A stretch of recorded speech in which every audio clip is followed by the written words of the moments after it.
Le défi à relever dans le budget de cette année, c'était de soulager au maximum les victimes de l'inflation, mais sans hypothéquer l'avenir économique du pays et de ses jeunes. Double défi. Les victimes de l'inflation ces jours-ci, ce sont avant tout les pensionnés et les consommateurs de diesel et d'essence.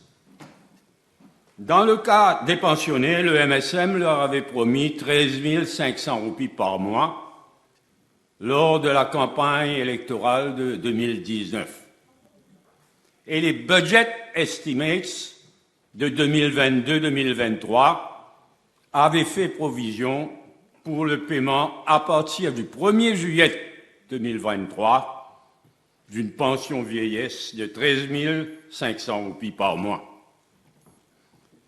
Dans le cas des consommateurs de diesel et d'essence, ce qui est proposé est ridicule. Dans le cas de la réforme fiscale proposée, la bonne foi exige que nous disions que la vérité est bien que cette réforme fiscale proposée favorise les gros et très gros contribuables. Honorable members, on sait que l'inflation est la taxe la plus anti-Dimoun qui soit, la plus injuste, la plus anti-Dimoun qui soit. C'est pourquoi la population était en droit de s'attendre à ce que le gouvernement s'engage dans ce budget à cesser de déprécier la roupie et à ramener l'inflation à un taux soutenable. Aux Seychelles voisins, par exemple, le taux d'inflation a été ramené de 8% à 3% de décembre 2021 à décembre 2022. Ici, le ministre a soigneusement évité de nous dire quel sera le taux d'inflation cette année. Mais à la page 7, Romain, des budget estimates, le ministre des Finances utilise un GDP deflator de 9% pour 2023-2024, équivalent à un taux d'inflation d'autour de 9% donc. Honorable members, le gouvernement avait les moyens de faire plus pour les pensionnés, les consommateurs d'essence et les salariés en général, et pouvait et aurait dû baisser le prix du diesel aussi.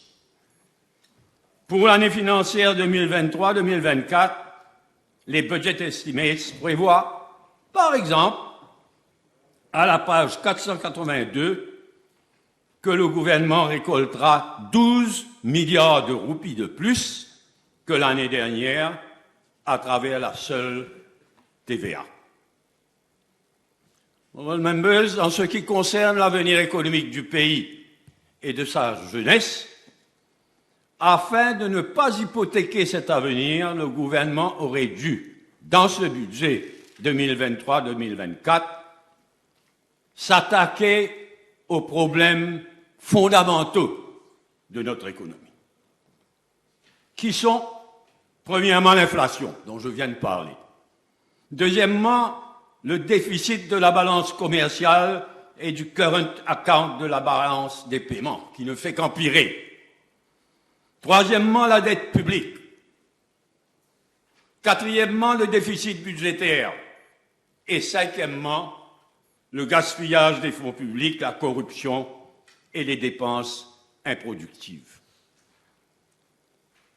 Or, le budget 2023-2024 ne s'adresse pas à ces problèmes fondamentaux de notre économie, auxquels j'ajouterai, et j'en parlerai tout à l'heure, auxquels j'ajouterai le danger d'une crise dans notre production d'électricité et d'une crise du thon dans l'océan Indien.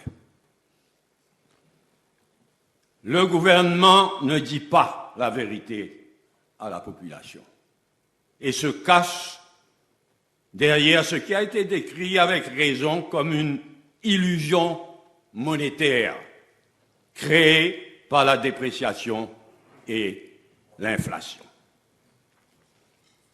Honorable Members, dans le cadre du déficit de la balance commerciale et du compte courant de la balance des paiements, la gravité du problème est cachée, là encore, par la dépréciation de la roupie, depuis 2019 surtout, mais la vérité est que nous continuons à évoluer vers une grave crise financière, alors que la pénurie des devises est déjà là, malheureusement. Concernant la dette publique, là aussi, la dépréciation de la roupie cache le fait que notre dette publique reste beaucoup trop élevée et hypothèque l'avenir de nos jeunes. Dans le cadre du déficit budgétaire, le chiffre officiel présenté par le gouvernement, le chiffre officiel ne veut plus rien dire. Il n'inclut ni les special funds, ni les prêts du gouvernement à la CWA et à la Wastewater Authority, ni les investissements dans le métro express. On connaît par ailleurs le rôle de la Banque de Maurice et du Mauritius Investment Corporation. De plus, la contribution sociale généralisée cessera en 2023-2024 de générer un surplus, après qu'elle aura à payer un income allowance, un child allowance, de même que la contribution des employés du secteur privé à cette même contribution sociale généralisée. Quant au gaspillage des fonds publics, à la corruption et aux dépenses improductives, tout le monde sait que la situation est pire que jamais. Honorable Members, je passe au danger d'une crise dans la production d'électricité du pays. Je n'exagère pas, et je le dis depuis un bout de temps déjà. Nous risquons de finir comme l'Afrique du Sud ces jours-ci. Ça a pris des années en Afrique du Sud pour que la crise finalement éclate comme ces jours-ci. Mais c'est ce que nous risquons ici à Maurice. Ce qui nous guette, ce n'est pas un blackout généralisé, non. Ce qui nous guette, ce sont des rolling blackouts ou load shedding, comme on dit en Afrique du Sud. C'est-à-dire des coupures d'électricité répétées, région par région, avec un impact catastrophique sur l'économie en général. C'est ce qui nous pend au bout du nez.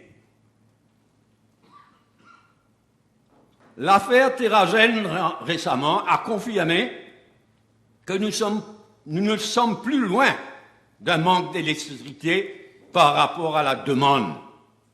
Et la situation va empirer avec la relance économique post-Covid en cours.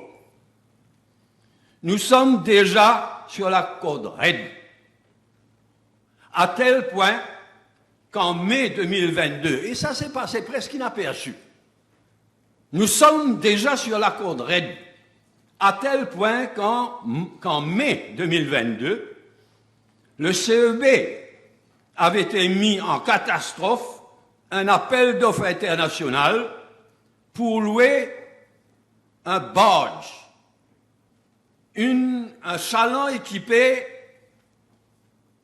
d'une centrale liquefied natural gas, LNG. Donc un appel d'offres international a été fait pour un tel floating LNG barge de 80 à 100 mégawatts. C'est dire ce que prévoit comme pénurie la CEB. Et cet appel d'offres international a été annulé en catimini et en catastrophe. Parce qu'il a fallu, heureusement d'ailleurs, annuler cette démarche irréaliste et dangereuse, mais qui nous permet, pour que la CEB émette un appel d'offres pareil, 80 à 100 mégawatts. C'est dire que nous sommes déjà sur la corde raide.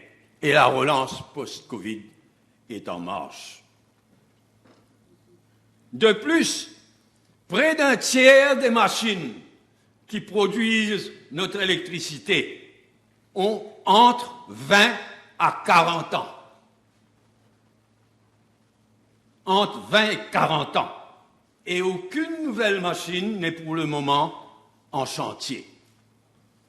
Par contre, le gouvernement veut produire 35% de notre électricité en renewable energy d'ici 2025. Nous sommes en 2023. Et 60% de notre électricité d'ici 2030. D'ici 2030, et veut ne plus utiliser le charbon d'ici 2030. Malheureusement, je dis bien malheureusement, les chiffres parlent d'eux-mêmes. Statistics Mauritius vient de publier des chiffres, la semaine dernière, qui montrent que, je cite, « Total energy supply from renewable sources fell by 11,4% de 2022 à 2023. » Fell. Et ces chiffres montrent aussi que la bagasse, le supply of bagasse, je cite là encore, a diminué de 15,3% de 2021 à 2022, alors que nous savons que la bagasse, je cite, contributed to 78,9% of the renewable sources. Ces chiffres sont effrayants. Ces chiffres parlent d'eux-mêmes. Mais le fond du problème, le vrai problème, est que le renewable energy, soleil et vent surtout, est intermittent, intermittent. Il n'y a pas de renewable energy quand il n'y a pas de soleil ou de vent. Alors que le pays a besoin, il ne faut jamais l'oublier, que le pays a besoin d'un gros minimum, je préfère ne pas le chiffrer ce minimum, mais d'un gros minimum de base load energy, c'est-à-dire d'électricité produite 24 sur 24. De par le monde, ce base load energy est produit par des machines utilisant le charbon, l'huile lourde, le LNG, le liquefied natural gas, ou le nucléaire, qui ne nous concerne pas dans le dernier cas. Parmi ces sources d'énergie, le charbon est le plus polluant. Puis vient l'huile lourde, puis le LNG.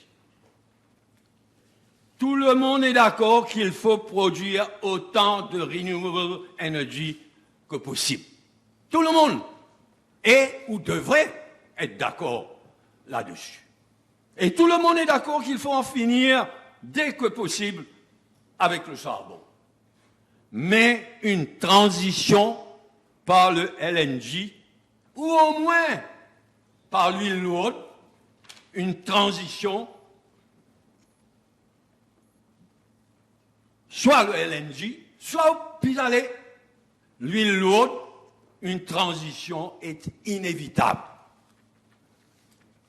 D'ailleurs, le ministre de l'énergie lui-même, répondant le 29 novembre 2022 à la PQ 1179 de l'honorable Osman Mohamed, déclarait, je cite le Hansard, « Looking into the possibility of using LNG as a transition energy, it is clear that we will have to go in this direction.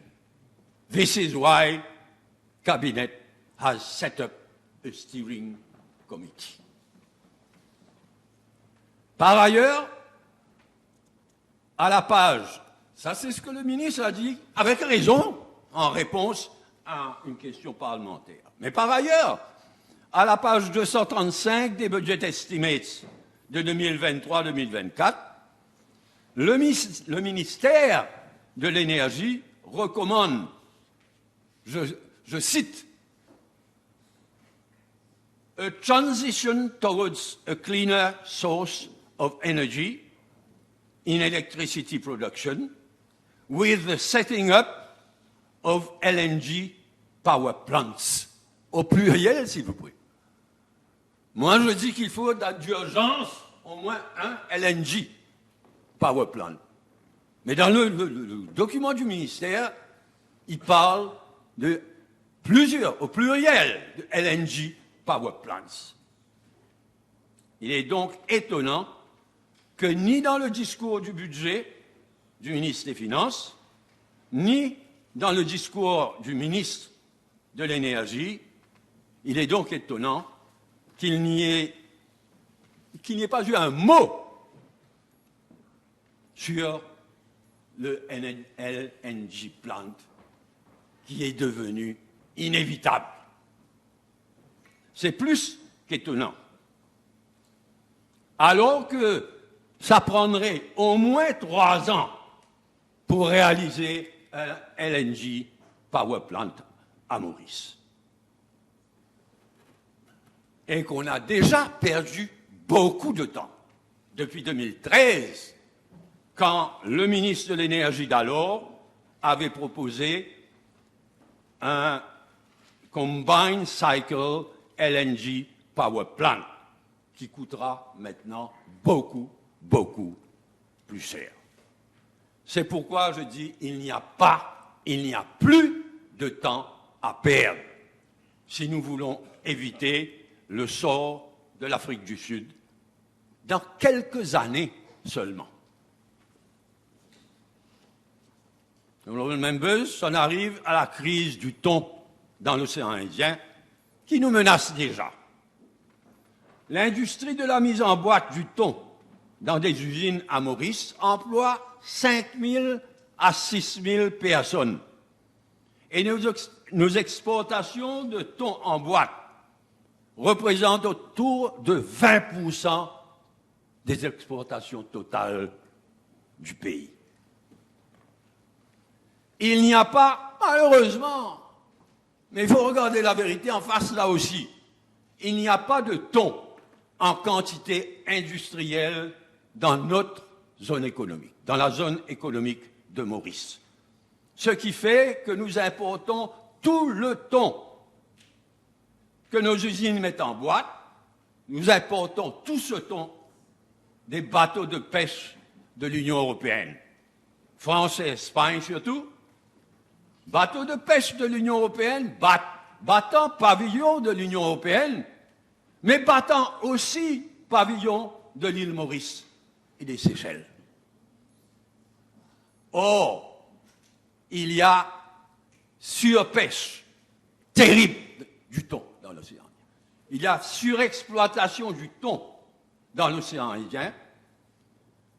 Le risque de voir le thon en quantité industrielle disparaître dans l'océan Indien est bien réel. Le thon pêché par ces bateaux de l'Union européenne. Ce thon, en quantité industrielle, je le répète, risque de disparaître de l'océan Indien, est en train de disparaître de l'océan Indien dans un avenir proche. Et de plus, ces bateaux ultramodernes, les purse seiners, qui utilisent l'hélicoptère, satellites, pour identifier où sont les bancs de thon et balayer d'un seul coup 200-300 tonnes de thon. Et tout ce qui va avec. Marsouins, requins, mais ça on rejette. on rejette dans la mer. Mais ces bateaux de l'océan Indien, non seulement ils utilisent des méthodes de pêche désastreuses pour le thon lui-même, mais ils utilisent des méthodes de pêche très mauvaises, catastrophiques pour l'environnement aussi. Surtout le plastique, mais pas seulement le plastique. Il y a deux camps en présence dans cette affaire. D'un côté, les pays riverains. Inde, Indonésie, Maldives, etc. Et leurs pêcheurs artisanaux, y compris les pêcheurs de Maurice, des Seychelles, de la Réunion et des Comores, qui se battent pour survivre ces temps-ci.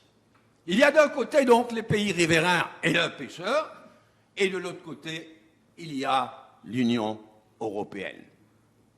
Une réunion de la Indian Ocean Tuna Commission qui les regroupe tous, qui regroupe et les pays riverains et l'Union européenne et les pays qui pêchent dans l'océan Indien, mais qui ne sont pas des pays riverains. Une réunion de l'Indian Ocean Tuna Commission qui les regroupe tous vient de se tenir à Maurice. Sans résultat. Nous continuons à évoluer vers une disparition du thon industriel dans l'océan Indien. Maurice et les Seychelles, nous sommes coincés entre les deux camps. Nous sommes coincés entre le camp des pays riverains et leurs pêcheurs artisanaux et le camp de l'Union européenne, dont les bateaux fournissent tout le thon que mettent en boîte les usines de Maurice et des Seychelles. C'est une situation extrêmement difficile et dangereuse. Nous sommes, nous et les Seychelles, coincés dans toute cette affaire.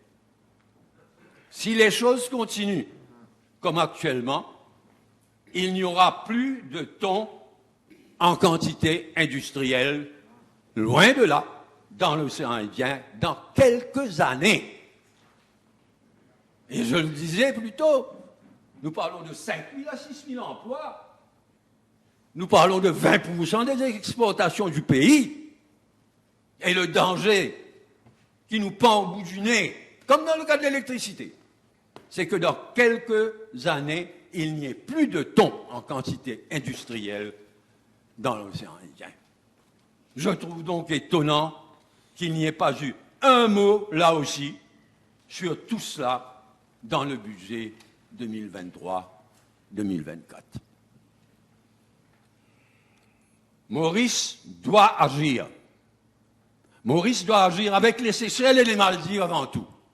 Et coïncidence, au moment où je parle, là, le président des Seychelles est en visite d'État aux Maldives depuis hier. Maurice doit agir d'urgence, d'abord bien comprendre la situation et avoir le courage d'agir aussi. Maurice doit agir avec les Seychelles et les Maldives avant tout, mais aussi avec l'Inde, l'Indonésie, l'Afrique du Sud, le Mozambique, le Sri Lanka et même l'Australie, en tant que pays riverain, mais aussi avec l'Union européenne. Ils sont en train de piller l'océan Indien. Il y a une cinquantaine de thoniers de l'Union européenne qui sont en train de finir le thon dans l'océan Indien. Mais nous ne pouvons pas déclarer la guerre à l'Union européenne.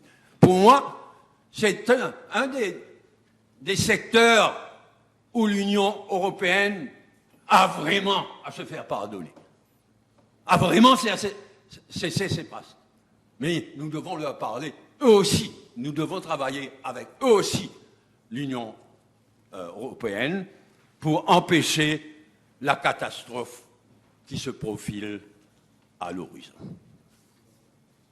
Noble Members, j'en reviens au budget. Il faudra voir dans les jours à venir comment le FMI et Moody's vont réagir au budget 2023-2024. Par ailleurs, Maurice essaye ces jours-ci d'obtenir de la Banque mondiale un budget support loan, un prêt de 11 milliards de roupies. Les négociations sont en cours, les discussions sont en cours. La Banque mondiale posera ses conditions, comme partout ailleurs d'ailleurs. La Banque mondiale posera ses conditions, surtout concernant l'indépendance de la Banque de Maurice et la Mauritius Investment Corporation, mais aussi ce qui va arriver à la compensation sociale généralisée. C'est un désordre généralisé. Je suis certain que la Banque mondiale va poser ses conditions. Je souhaite bonne chance, parce que nous avons besoin, avec le manque de devises dans le pays, qui ne va faire qu'empirer, nous avons besoin de ce prêt. Je souhaite donc bonne chance à l'équipe qui va négocier avec la Banque mondiale au nom de l'île Maurice. Je terminerai en posant la question de savoir si le budget 2023-2024 sera le dernier budget avant les prochaines élections générales ou non. Dans son discours, le ministre des Finances a présenté le budget 2023-2024 comme étant l'avant-dernier budget avant les prochaines élections générales. Et plusieurs ministres ont répété cela. Et de plus, à la page 17 des Budget Estimates 2023-2024, sont prévus 600 000 roupies, pardon, si ça coûtait seulement 600 000 roupies, mais 600 millions, non, 600 000, on va vérifier ça. Dans le budget Estimates qui sont devant nous, sont prévus soit 600 000, soit 600 millions, mais je crois que c'est 600 000, pour des dépenses électorales en 2024-2025 et non 2023-2024. Mais à la page 22 de l'annexe to the budget speech 2023-2024, à la page 23 de l'annexe, 600 millions. Donc je pensais que les dépenses allaient être éparpillées sur plusieurs départements, mais là, c'est 600 millions pour les élections générales, donc, en 2000, comme je disais, en 2024-25 et non 2023-24. Mais tout ceci dit, à la page... Ceci dit, à la page 22 de l'annexe to the budget speech 2023-2024 a été annoncé un amendement à la loi qui, selon ce qui est dit dans l'annexe, permettrait au gouvernement de porter la pension vieillesse à 13 500 roupies ou plus sans avoir à revenir devant le Parlement. Ce qui m'amène à conclure, à la lumière de tout cela, il semble bien que le gouvernement présentera un dernier budget l'année prochaine. Mais il s'est donné, à travers cet amendement annoncé dans l'annexe, il s'est donné les moyens d'aller aux élections générales cette année même, si le gouvernement en décidait ainsi. Honorable members, je conclus en disant, le budget 2023-2024 pouvait faire plus pour les pensionnés, les consommateurs d'essence et les salariés en général, et pouvait baisser le prix du diesel aussi. Plus grave que tout, ce budget 2023-2024 ne s'adresse pas aux problèmes fondamentaux de notre économie et de nos jeunes. Pour moi, c'est le plus grave. Le budget 2023-2024, malheureusement, c'est mon opinion, n'a pas relever le double défi qu'il aurait dû relever et qu'il pouvait relever. Le prochain budget, avant ou après les prochaines élections générales, sera décisif pour l'avenir économique du pays et de ses jeunes. Merci.